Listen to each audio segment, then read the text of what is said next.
दोस्तों, क्या आपने भी सुना है कि अंग्रेजी में क्रियाओं के 3 फॉर्म्स होते हैं।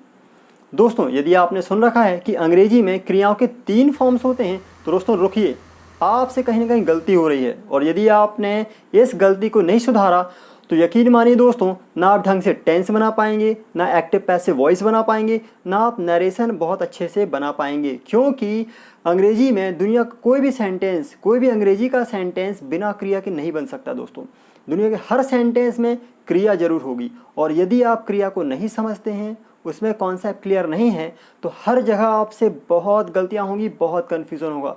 सो दोस्तों, यकीन मानिए, अंग्रेजी में क्रियाओं के 3 फॉर्म्स नहीं 5 रूप होते हैं। 5 रूप। और ये 5 रूप कौन कौन से होते हैं दोस्तों? तो चलिए देखते हैं कि अंग्रेजी में क्रियाओं के 5 रूप कौन कौन से होते हैं। जय हिंद दोस्तों, बहुत बहुत स्वागत है आपका हमारे YouTube चैनल में। और पिछले वीडियोस देखने के लिए आपका हृदय से बहुत बहुत धन्यवाद दोस्तों। जैसा कि हमने कहा था कि क्रियाओं के 3 फॉर्म नहीं 5 रूप होते हैं। सो दोस्तों, ये हैं 5 रूप। ये वो राज है जो आज मैं आपको बता रहा हूँ दोस्तों। ये इतना इंपॉर्टेंट राज है कि इसके बिना आप अंग्रेजी के बहुत सारे सेंटेंस नहीं बना पाएंगे। और कई लोग तो मानते ही नहीं हैं कि अंग्रेजी में क्रियाओं के 5 रूप होते हैं। लोग कहते हैं 3 रूप होते हैं और वो हमेशा शुरुआत करते हैं V1, V2, V3 से। जबकि दोस्तों, क्रियाओं के 5 रूप होते हैं और वो 5 रूप ये हैं आपके सामने। ये वो राज है दोस्तों अंग्रेजी का, जिससे आपकी अंग्रेजी का कॉन्सेप्ट बहुत क्लियर हो जाएगा, आपकी अंग्रेजी बहुत बेहतर होगी। तो दोस्तों, ये वो 5 रूप हैं। आपने सुना कहाँ से है? आपने सुना है प्रेजेंट से। आपने शुरुआत की है प्रेजेंट से कि प्रेजेंट, पास्ट और थर्ड फॉर्म, जिसको बोलते हैं पास्ट पार्टिसिपल थर्ड फॉर्म। तो आपने 3 फॉर्म सुना होगा मोस्टली कि प्रेजेंट होता है, पास्ट होता है और थर्ड फॉर्म होता है। और किताबों में भी, दुनिया की ज़्यादा से ज़्यादा किताबों में भी यही फॉर्म मिलते हैं। दुनिया का हर व्यक्ति आपको यही बताएगा कि क्रियाओं के 3 रूप होते हैं। जबकि दोस्तों, सिंपल फॉर्म को छोड़ दिया जाता है। सिंपल फॉर्म किताबों में नहीं मिलता है। और एक और फॉर्म जो बहुत सरल है, जो सब जानते हैं, आईएनजी फॉर्म। तो एक ये वाला फॉर्म भी है, ये भी बहुत ज़रूरी है। ये हमेशा कंटिन्यूस के बाद आप ज़्यादातर देखोगे। इस वाले फॉर्म को लोग नहीं मानते दोस्तों। ये सिंपल फॉर्म ना, ये रूट फॉर्म है। इसको आप रूट फॉर्म कहते हैं।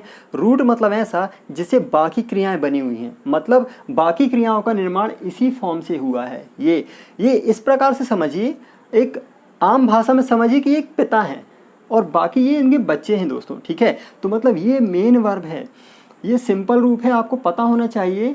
और हाँ दोस्तों, एक और सीक्रेट याद रखें कि प्रेजेंट में क्रिया में गोया गोज होता है। कई बार एस यस भी लगता है क्रियाओं में। ये केवल प्रेजेंट में ही होता है दोस्तों। पास्ट में आप कभी नहीं कर सकते कि यहाँ पे आपने वेंट्स कर दिया। वेंट्स कभी नहीं होगा दोस्तों। प्रेजेंट में ही गो या गोज हो सकता है, प्रेजेंट में ही डू या डज हो सकता है, प्रेजेंट में ही मेक या मेक्स हो सकता है। ES कहाँ पे लगता है, SES कहाँ लगता है, इसके लिए हमने एक बहुत खास वीडियो बनाया हुआ है दोस्तों। आप हमारे डिस्क्रिप्शन बॉक्स में जाके वीडियो देख सकते हैं कहाँ पे S और ES लगाया जाता है। यहाँ पे हमने बताया कि केवल प्रेजेंट में ही SES आता है। ये तो आप जानते हैं, ये तो क्लियर हो गया कि प्रेजेंट में SES आता है। मतलब आप ऐसे नुमा लगाएं। ये दोस्तों बता दूँ, ये जो सिंपल रूप है, ये रूट फॉर्म है, इतनी इंपॉर्टेंट है। यदि आप सिंपल फॉर्म को नहीं जानते हैं तो दोस्तों, आप प्रेजेंट तो बना लेंगे क्योंकि आपने प्रेजेंट सुना हुआ है, आप पास्ट बना लेंगे। लेकिन दोस्तों, अंग्रेजी में क्रियाओं का फ्यूचर फॉर्म होता ही नहीं है। अंग्रेजी में क्रियाओं का फ्यूचर फॉर्म नहीं होता है दोस्तों। कंफ्यूज ना हो, कहीं फ्यूचर फॉर्म नहीं है। प्रेजेंट तो है, पास्ट तो है, लेकिन थर्ड फॉर्म आ गई डायरेक्टली, फ्यूचर फॉर्म नहीं है। तो फ्यूचर फॉर्म कैसे बनाओगे आप? फ्यूचर फॉर्म कन्फ्यूज हो जाओगे, एक्टिव पैसिव में कन्फ्यूज हो जाओगे, कोई भी मॉडल्स का सेंटेंस नहीं बना पाओगे आप, क्योंकि आपको ये फॉर्म नहीं पता है, सिंपल फॉर्म नहीं पता है, रूट फॉर्म नहीं पता है। सबसे इंपॉर्टेंट दोस्तों, ऐसे देखिए, आप इस बात को ऐसे देखिए कि अगर हमें प्रेजेंट सिंपल का सेंटेंस बनाना है, प्रेजेंट सिंपल का, तो दोस्तों आप प्रेजेंट की क्रिया रखेंगे। जैसे हमने कहा आई गो, आप आगे कहीं भी प्लेस लगा सकते हैं। आई गो टू स्कूल, आप बहुत आराम से बोल सकते हैं आई गो टू स्कूल। तो मतलब ये प्रेजेंट का सेंटेंस है। कैसे मालूम चला ये प्रेजेंट का सेंटेंस है दोस्तों यहाँ गो लगा हुआ है, तो इससे मालूम चलता है कि ये प्रेजेंट का सेंटेंस है, क्योंकि गो हमेशा प्रेजेंट में आता है। कभी प्रेजेंट के अलावा गो कहीं नहीं आ सकता दोस्तों। प्रेजेंट के सेंटेंस में ही गो ही आता है, ठीक है। अगर सिंपल है तो केवल गो रखा हुआ है तो ओके। इसका पास्ट बनाना हुआ तो हम सिंपल पास्ट रूप रख देंगे। इसका प्रेजेंट बनाएंगे तो प्रेजेंट की क्रिया रखेंगे, पास्ट बनाएंगे तो पास्ट की क्रिया रख देंगे। अगर इसका हमें टाइम चेंज करना है दोस्तों, तो पूरे सेंटेंस में आप कुछ भी चेंज ना करें, पूरे सेंटेंस में से आप अपना टाइम प्लेस किसी चीज़ में हाथ ना लगाएं, केवल क्रिया चेंज कर दें, मतलब यहाँ वेंट कर दें आप बस, और सेंटेंस पूरा सिंपल पास्ट हो जाएगा। आई वेंट टू स्कूल, मैं स्कूल गया। आप ऐसे सेंटेंस बना सकते हैं। दुनिया का कोई भी सेंटेंस आपको अगर पास्ट में चेंज करना है तो आप वहाँ क्रिया का सेकेंड फॉर्म रख दें। दोस्तों आपने पढ़ा होगा, आपने इसको V1 V2 और V3 पढ़ा होगा दोस्तों, है ना। आप इसको V1 बोलते हैं, V2, तो आपको एक एक्स्ट्रा नाम याद रखना पड़ेगा। एक्स्ट्रा नाम मतलब सिंपल सी बात है, प्रेजेंट को प्रेजेंट बोलिए, पास्ट को पास्ट बोलिए। अगर आपको एक्स्ट्रा नाम देना ही था तो प्रेजेंट क्यों बोला इसको? तो भाई प्रेजेंट जब बोलेंगे तो आपको क्लियर रहेगा कि प्रेजेंट के सेंटेंस बना रहे हैं तो आप प्रेजेंट की क्रियाएं रखें, पास्ट का सेंटेंस बना रहे हैं तो पास्ट की क्रियाएं रखें। तो इसको V1 ना बोले, इसको प्रेजेंट बोले आप, ज़्यादा सुविधा होगी आपको। जब प्रेजेंट का सेंटेंस बनाएंगे तो हम गो, पास्ट बनाएंगे तो वेंट। फ्यूचर कैसे बनाएंगे आप? फ्यूचर, क्या कोई अंग्रेजी में क्रियाओं का फ्यूचर फॉर्म देख पा रहे हैं आप? नहीं है दोस्तों। फ्यूचर बनाने के लिए आपको सहायता लेनी होगी मॉडल्स की, मतलब विल या शैल की सहायता लेनी पड़ेगी। आप यहाँ लगाएंगे आई के बाद शैल। अब दोस्तों ये तो टाइम बता रहा है, ये शैल टाइम बता रहा है, काम नहीं बता रहा है। ये गो तो यहाँ पे प्रेजेंट का काम था, गो प्रेजेंट की क्रिया है, बता सकती है मैं जाता हूँ। वेंट ने बताया मैं गया। फ्यूचर में कौन सा काम? यही काम तो बताना है मैं कि मैं जाऊँगा, तो ये तो फ्यूचर बता रहा है, ठीक है। लेकिन काम कहाँ है यहाँ पे, क्रिया कहाँ है? कौन सी क्रिया रखेंगे? क्या आप प्रेजेंट रखेंगे गो? नहीं दोस्तों, आप फ्यूचर बना रहे हो, प्रेजेंट कैसे रख सकते हैं? तो क्या आप पास्ट रखेंगे? कैसे हो सकता है कि आप फ्यूचर बनाए और पास्ट रख दें? क्या आप थर्ड फॉर्म रख देंगे? मॉडल्स के बाद कभी थर्ड फॉर्म्स नहीं आती दोस्तों, डायरेक्टली कभी थर्ड फॉर्म्स नहीं आ सकती है। आईएनजी फॉर्म रखेंगे क्या? नहीं रख सकते हैं। तो कौन सा फॉर्म रखेंगे? यही हम बताने वाले हैं। यहाँ पे आप मॉडल्स के बाद हमेशा सिंपल फॉर्म रखते हैं दोस्तों, याद रखें, सिंपल फॉर्म रखते हैं। ये वाला रूट फॉर्म जिसको बोलते हैं वो फॉर्म रखते हैं। बच्चे बहुत कंफ्यूज होते हैं, लोग बहुत कंफ्यूज होते हैं कि मॉडल्स के बाद कौन सा फॉर्म आता है। वो सोचते हैं प्रेजेंट रखते हैं, प्रेजेंट नहीं रख सकते। प्रेजेंट कैसे रख सकते हो आप? बात फ्यूचर की कर रहे हो, रखा प्रेजेंट रहे हो, कैसे हो सकता है? It is not possible. तो यहाँ पे आप गो गोस, प्रेजेंट जो था, पास्ट जो था, इसका सिंपल फॉर्म रखेंगे हमेशा। आई शैल गो टू स्कूल, मैं स्कूल जाऊँगा। बहुत आसान है पहचानना, सिंपल फॉर्म बनाना आसान होता है। प्रेजेंट में जो भी क्रियाओं में एस ई एस जुड़ा होता है उसको एस ई एस हटा देंगे तो वो सिंपल जैसा ही लगेगा वो, ठीक है। यहाँ पे भी ये एस ई एस हटा देंगे तो सिंपल जैसा लगेगा, लेकिन सारी क्रियाओं के साथ नहीं होता है दोस्तों।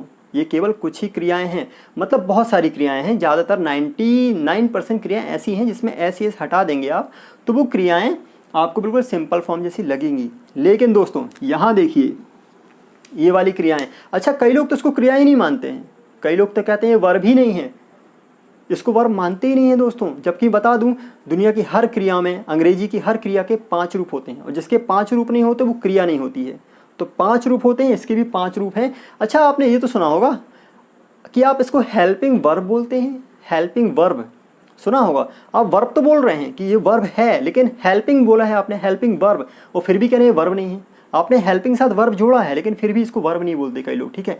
ये वर्ब है दोस्तों, ये मेन वर्ब है, इसके भी टाइम है।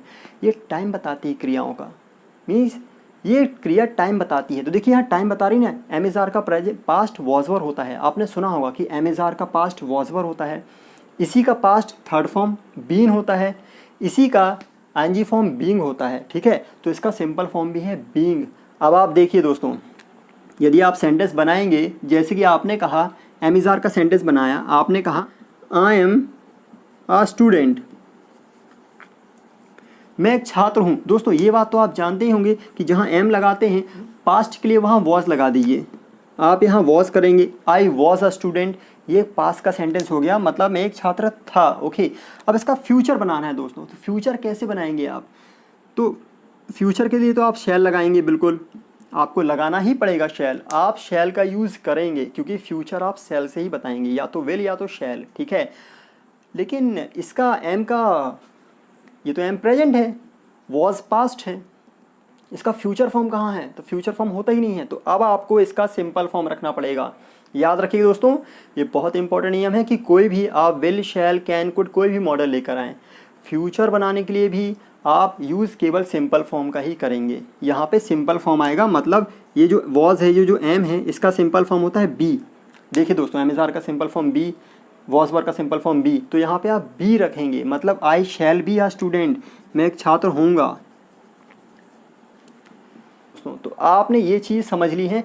अब दोस्तों कभी ना कहें कि क्रियाओं के 3 रूप होते हैं। और हाँ दोस्तों, स्क्रीन पे आप बहुत सारी क्रियाएं देख पा रहे हैं, ये सारी 5 रूप में हैं।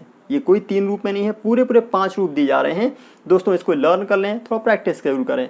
चलिए दोस्तों, अब थोड़ा सा कुछ नया देखते हैं इसमें हम। दोस्तों अब हम क्रियाओं के बारे में थोड़ा सा एडवांस में जानने वाले हैं।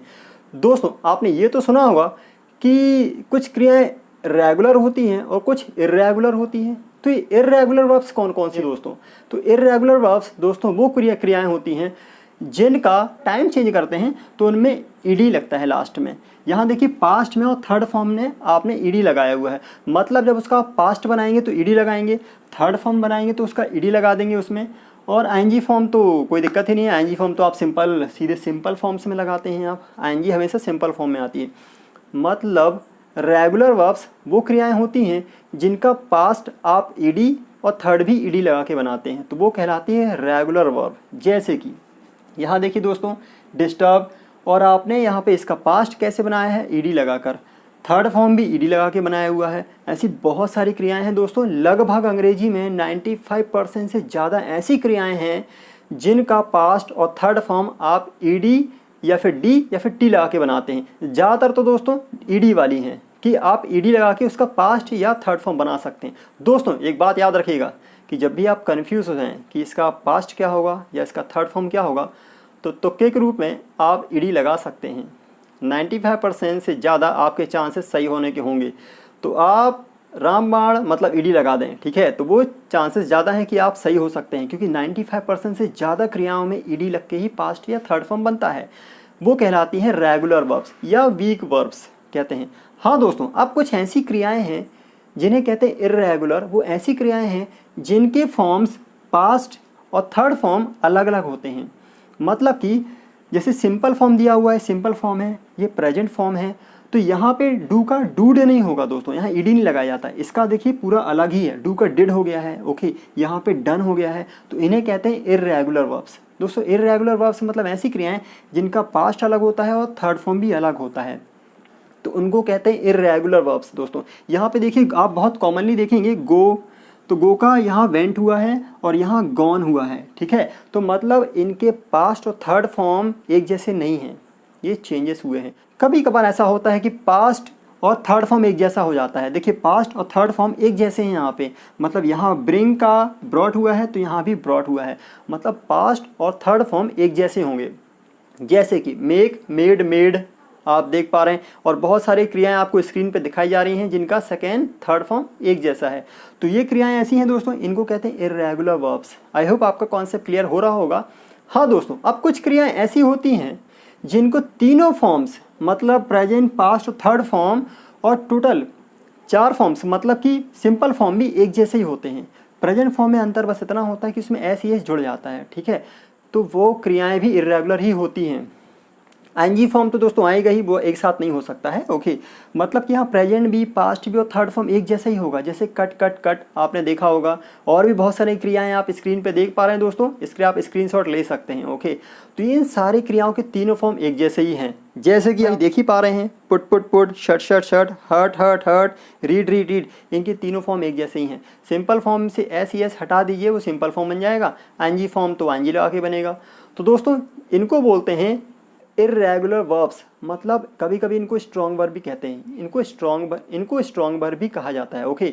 सो दोस्तों ये कुछ बारीक बातें थी जो आपने आज पढ़ा हुआ है क्रियाओं के बारे में। आज क्रियाओं को आपने बहुत डीपली समझा हुआ है, बहुत अच्छे से समझा हुआ दोस्तों। और हाँ दोस्तों, यदि आपको लगता है कि आपने हमारे वीडियो से थोड़ा भी सीखा हुआ है तो हमारे चैनल को सब्सक्राइब जरूर करिएगा, बेल आइकन जरूर दबाइएगा। हाँ दोस्तों, लाइक शेयर करना ना भूलें। सो दोस्तों अभी तक हमारे वीडियो को देखने के लिए आपका हृदय से बहुत बहुत धन्यवाद। Thank you very much. जय हिंद, वंदे मातरम।